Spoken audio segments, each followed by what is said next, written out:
زمزم کے کنویں کی ملکیت حاصل کرنے کے علاوہ عبد المطلب کی زندگی کا دوسرا اہم واقعہ ابرہہ کا بیت اللہ پر حملہ ہے۔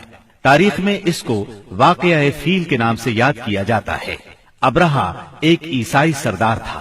شاہ حبشہ نجاشی کی طرف سے یمن کا حاکم تھا۔ اس نے دیکھا کہ اہل عرب حج کے لیے مکہ مکرمہ جاتے ہیں اور خانہ کعبہ کا طواف کرتے ہیں، تو اس نے عیسائی مذہب کے نام پر یمن کے شہر صنعاء میں ایک عالیشان گرجا بنوایا۔ عرب میں اس گرجا کی خبر مشہور ہو گئی۔ قبیلہ کنانہ کا ایک آدمی وہاں گیا اور گرجا میں گندگی پھیلا کر بھاگ آیا۔ ابرہہ نے غصے میں آ کر قسم کھائی کہ کعبے کو ڈھا کر دم لے گا۔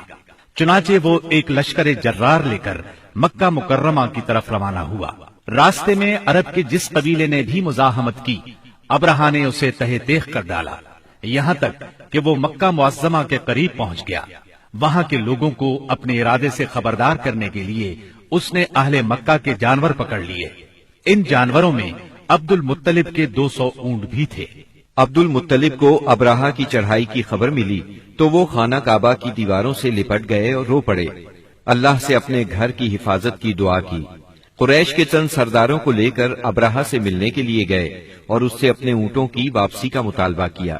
ابرہہ ان کی بات سن کر حیران ہوا اور بولا، تم نے اپنے اونٹوں کی واپسی کی تو بات کی، کعبے کے متعلق ایک لفظ بھی نہیں کہا، میں تو یہاں کعبے کو ڈھانے کے لیے آیا ہوں۔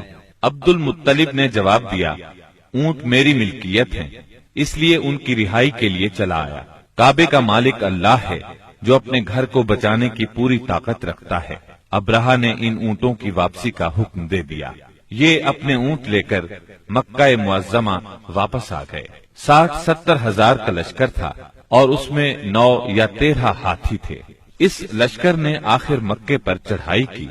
لشکر مکے کے نزدیک پہنچا تو محمود نامی ہاتھی نے مکے میں داخل ہونے سے انکار کر دیا اور وہیں بیٹھ گیا۔ ایسے میں اچانک باہر کلزم کی طرف سے پرندوں کا ٹڈی دل نظر آیا۔ ان کے پنجوں اور چونچوں میں کنکریاں تھیں۔ جن سپاہیوں پر وہ کنکریاں پڑتی ان کے اعضاء کٹنا شروع ہو جاتے۔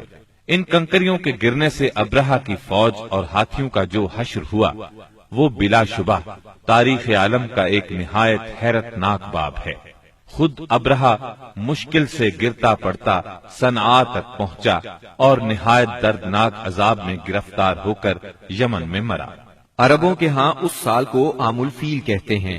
ایک مدت تک یہی تقویمی سال شمار ہوتا رہا۔ قرآن کریم میں یہ واقعہ سورہ فیل میں بیان ہوا۔